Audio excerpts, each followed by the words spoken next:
Alright, people, midweek report time. So, I guess really the majority midweek, well, no, I suppose not really. I think midweek report is mainly going to consist of a preview and the follow on from Baturbia versus Bivol.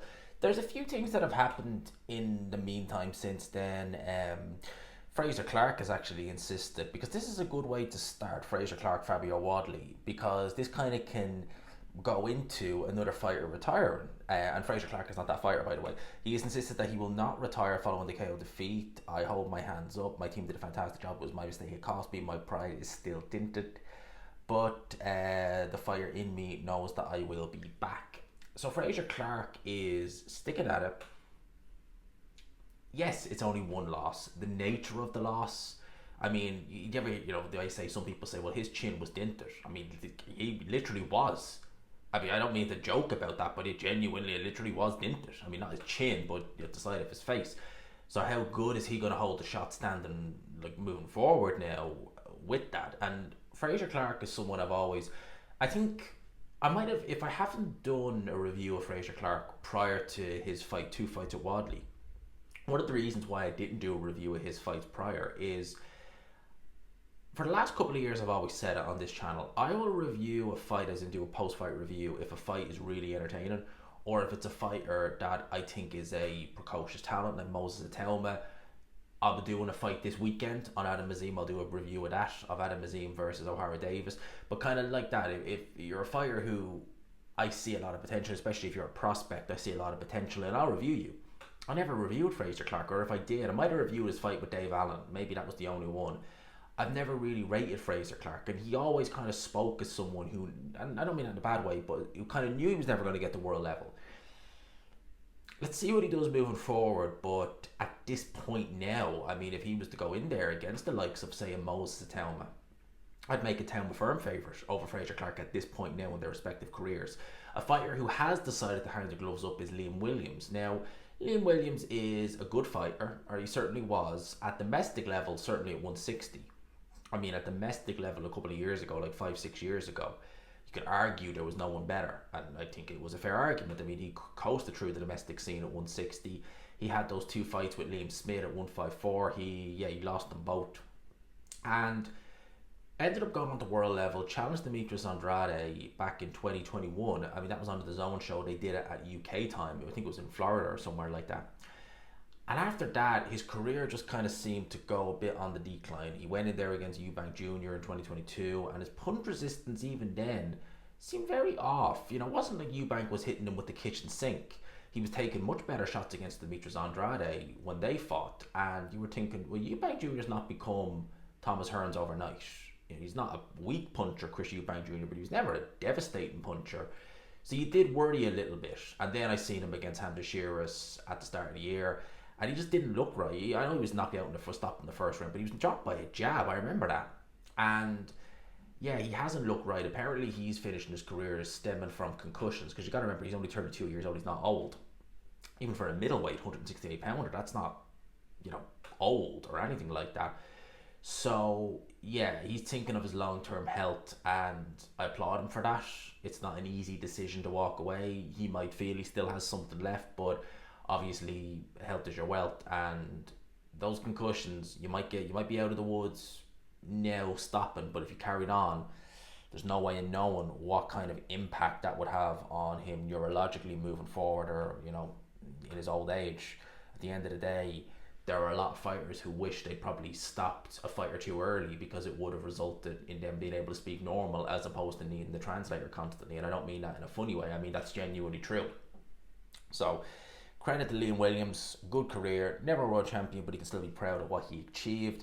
Dimitri Bivol's team have now filed a protest with all four sanctioned bodies against the result of Artur Beterbiev, seeking an immediate rematch. This is according to Jack and the Box. So listen, an immediate rematch, yeah, I'd be good. I'd go for it.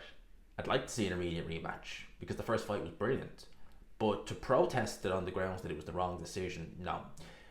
We're going to carry on with this. So a lot of people are still saying, oh, it was a robbery, Dimitri Bivol, blah, blah, blah, blah.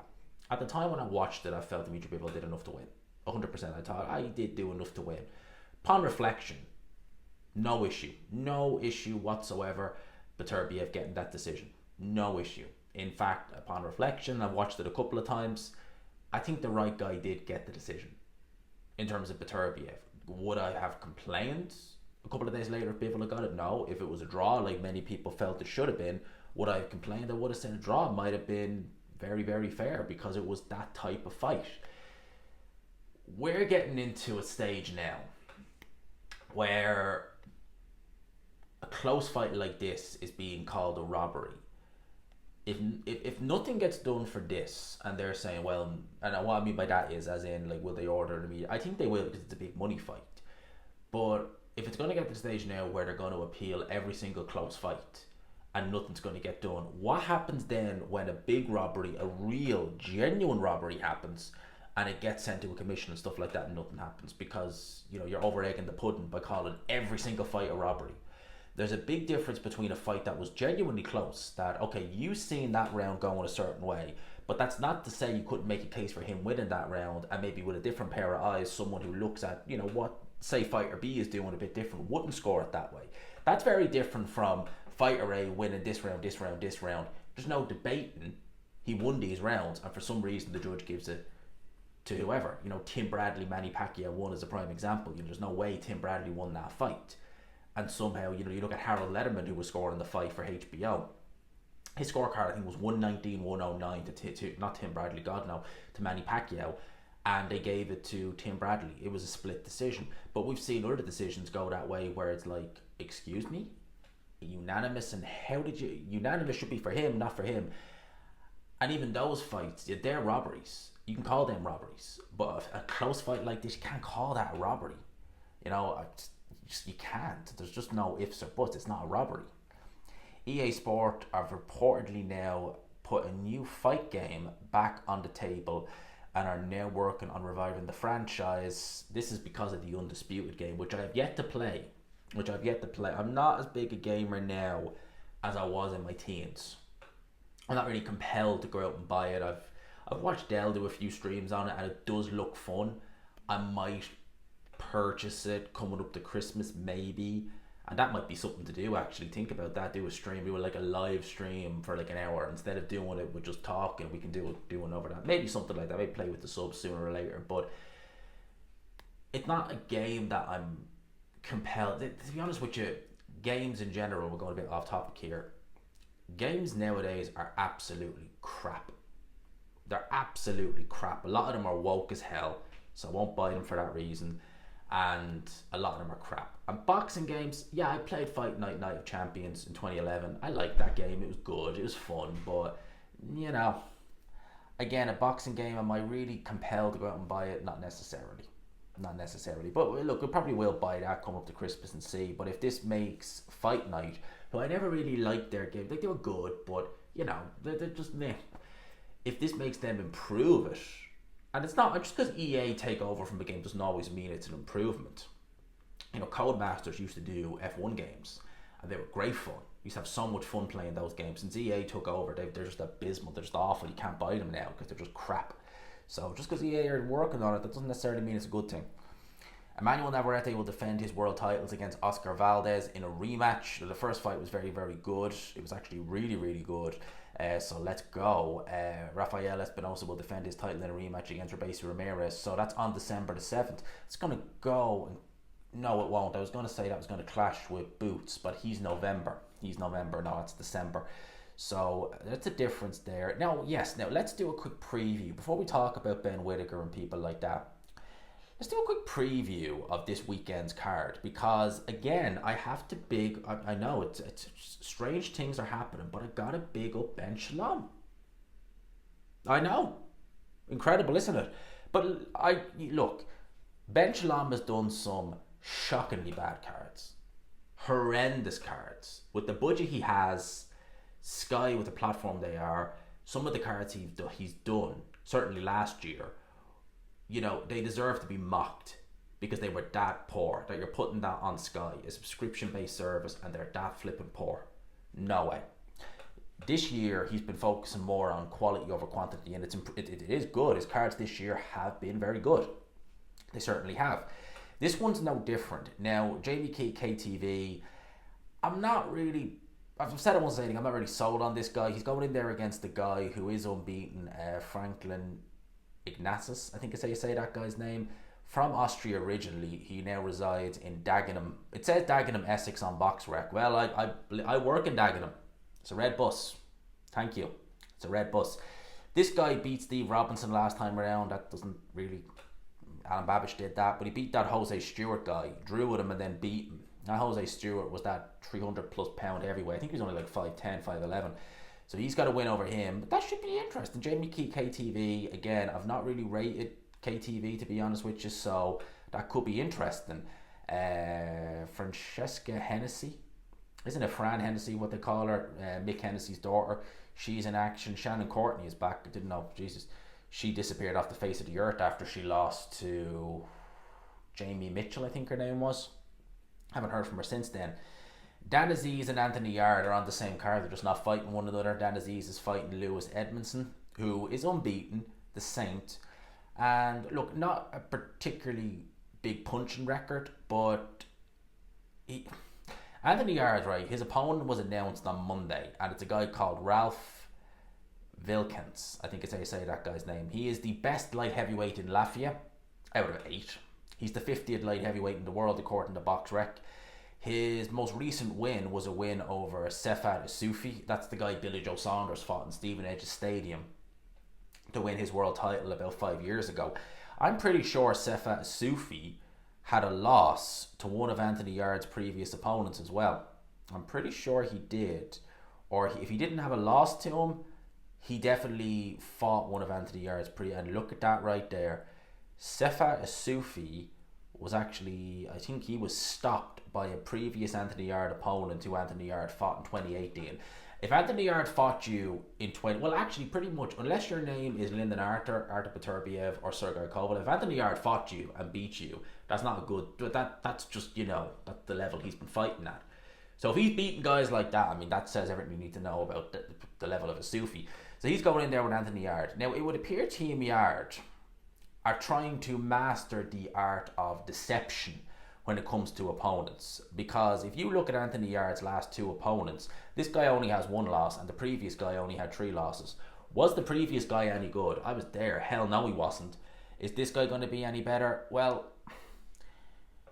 I mean, you never know. It's possible, but I'm not exactly going to be holding my breath. At the end of the day, right, this is ridiculous from Anthony Yard. Like, you fought Peterbiev nearly 2 years ago. You fought a guy who was 23 and 15, 33 and 3, and now 17 and 1.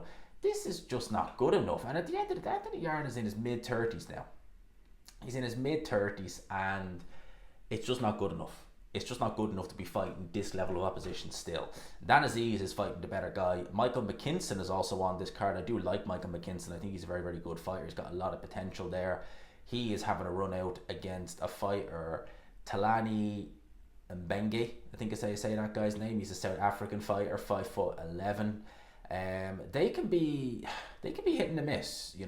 He's lost to Sebastian Formella, Conor Benn and Sean Porter fought him, and he lost to Solomon Kishko. I think he used to fight on some of Canelo's undercards, if I'm not mistaken. But McKinson, this is for the vacant IBO welterweight title, whoop-de-doo. But McKinson is a solid fighter, and obviously headlining is Azim O'Hara Davis.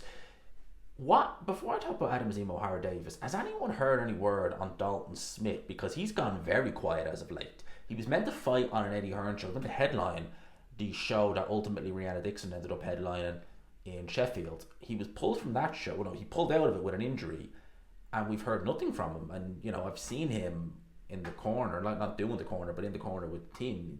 He looks okay. Anyone have any update on when he's fighting next? And I asked that because I do like watching Dalton Smith. I enjoy watching Dalton Smith. I think he's a good fighter, so I'd like to know what's up there.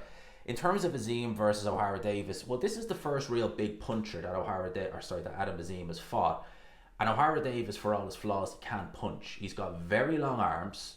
If he can keep it at range, that's the bit he has trouble doing. He makes a lot of defensive mistakes. He sometimes lets the opponent. You look at his first loss against Josh Taylor. I mean, he was completely cleaned out by Taylor. But what did O'Hara Davis not do? Didn't at all keep it at range. He let Taylor get in at mid to close range, which is where Josh Taylor wants to fight, and he fought him at mid and close range instead of using your long reach and making the shorter guy come to you. He's done that a few times. He's lost to Jack Cattrall. That was a stinker. Less said about that, the better. That could have went either way, to be honest with you. I mean, that fight right there is a perfect example of a fight that could have went either way. It was such a stinker. You could give it to whoever, and no one really deserved to win that fight, to be honest with you. And then he goes in there against Ismael Barroso, who lost his last fight, by the way, and gets knocked out in the round. Yeah, it was a very, very technically flawed fight by O'Hara Davis. He maybe will be wary doing that this time, going in as reckless against Adam Azim. Adam Azim is very fast. Is the punching power what it is? I don't think he's necessarily the biggest puncher. I think the speed factor for Adam Azim is a big one. I think the speed is a very, very big thing for Adam Azim. Absolutely. Seems to me as though Adam Azim, very, very fast fighter, and it's the speed that's really catching a lot of these guys out. And I think that's what I think it is with Adam Azim anyway. Moving on, it is a good card by Ben Shalom. It absolutely 100% is. Frank Warren has welcomed the idea of Fabio Wardley versus Jared Anderson to take place next. You know, that would be a good fight for Fabio Wardley, but it wouldn't. What should we do with Fabio Wardley next? I think that's the big question. Fabio Wardley, Jared Anderson, I would make Wardley favourite given how Anderson looked last time around. Not to say Anderson was exposed. No, it was too much too soon, and he needs to be rebuilt gradually. And I don't think going straight in there with Wardley is what you need to be doing, to be honest with you. I would like to see Wardley in there with someone maybe like an Otto Valin type level, Kubrat Pulev, someone like that. Someone who he'll win, but he won't steamroll, if you know what I mean. Like a Kubrat Pulev, Fabio Wardley, or Fabio Wardley versus Otto Valin, someone like that. So he's probably not going to steamroll them. Both guys take a reasonably good shot, and it might give him something to think about. I think that for his development, that would be a very, very good shout. I think for his development, that would be a really, really good shout. Frank Warren has said that the rematch between Joshua and Daniel Dubois is not a guaranteed certainty. And that follows on to what Simon Jordan was saying on TalkSport, that for him, he doesn't necessarily want that fight to happen next. He doesn't think Anthony Joshua necessarily deserves it. And I agree, as a challenger going in there with a voluntary defence and getting wiped out like that, you don't deserve an immediate rematch. It shouldn't be on the table. No. Having said that, you look and you think, well, if Joshua wants to have a one last roll of the dice, if he wants to make the most money, that's probably the most lucrative fight he'll get. If he wants to fight a Dylan White, a Deontay Wilder, similar stages of their career, won't pay him as much money, but certainly more winnable fights. Then Simon Jordan went and started talking about Joshua being the biggest star, certainly in British boxing, but not having the achievements to match it, which I, again, completely disagree with. You know, Tyson Fury could run around and claim, and he did, that he was the greatest heavyweight of this era, but also of all time. And you had people saying that, we think Tyson Fury could be. People like Simon Jordan, he's this, he's that, you picking against Usyk, how dare you, pick Alexander Usyk, as if Tyson Fury's achievements, and he's achieved a lot in boxing, but as if his achievements mean as though he's now at, all-time great, no debate level, If it was Tyson Fury, if the shoe was on the other foot, and Tyson Fury was in Joshua's situation, what would Simon Jordan be saying? Would he be turning around and saying, well, his name alone, he'd be saying what Spencer Oliver was saying, just make the fight happen. It's just what I want to see. It makes sense. Anthony Joshua, as I said in the video I did last night about him, he fought Charles Martin. And a lot of people use that fight, the Charles Martin fight, as, a stick to hit Joshua with. Oh, well, you only won your first world title against Charles Martin. And yeah, he did. And, plenty have done that. Plenty have won world titles, either vacant world titles or taken weak champions. Plenty have done that. All right. But what he did after that wasn't him, being pampered or being, weak or anything like that. A year after the fact, he fights Vladimir Klitschko. A year after that, actually 11 months after that, he fights Joseph Parker, unbeaten. A year after that, fights Andy Ruiz twice. 2020 we can ignore because not much happened that year. 2021, yeah, he lost both the fights, but he fought Alexander Usyk. 2023 was a comeback year. 22, Daniel Dubois. Yeah, he's not won them all, but what does that show you? That shows me that he's fighting not just contenders, he's looking to unify, he's looking to prove himself against the very, very best. He's come up short. Yeah, he has, but he's still done that. What has Tyson Fury done? literally him and Wilder froze Joshua out for 3 years, made it out as though that was the only fight in the heavyweight division that mattered. Deontay Wilder, that win is aged like milk. He nearly got beat by Francis Ngannou. He's done a trilogy fight with Derek Chisora, and it took 2 years to make the Usyk fight, which he lost. So there you go.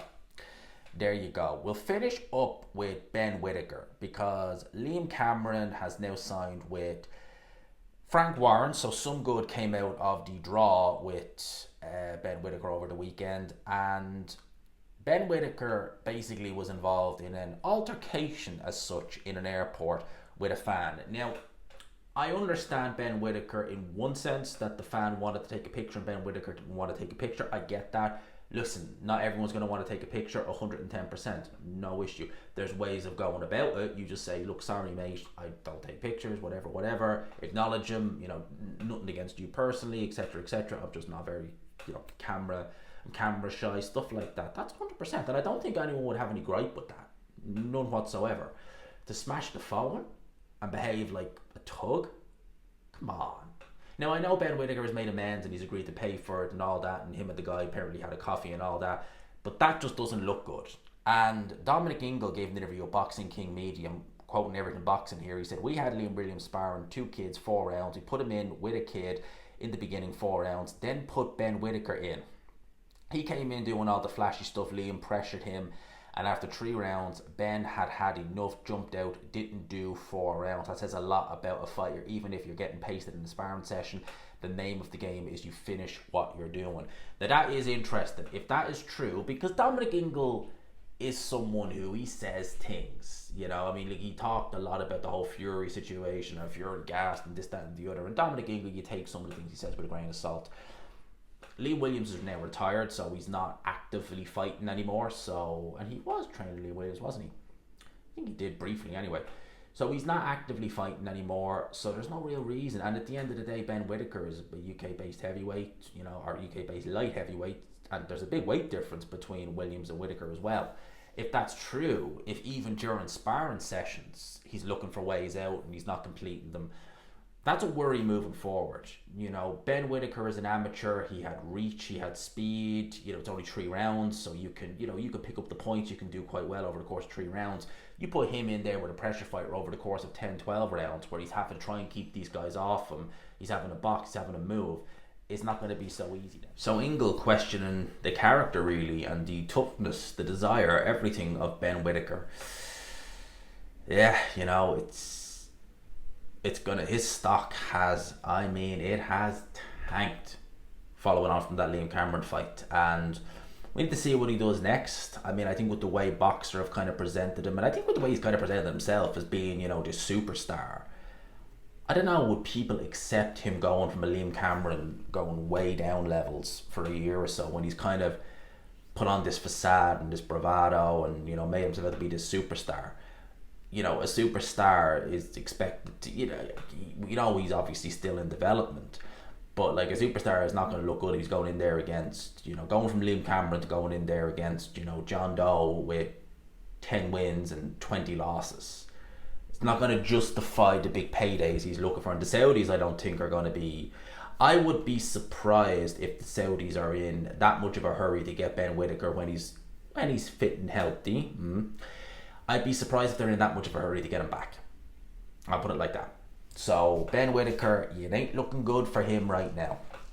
I think we'll finish off with Derek Chisora.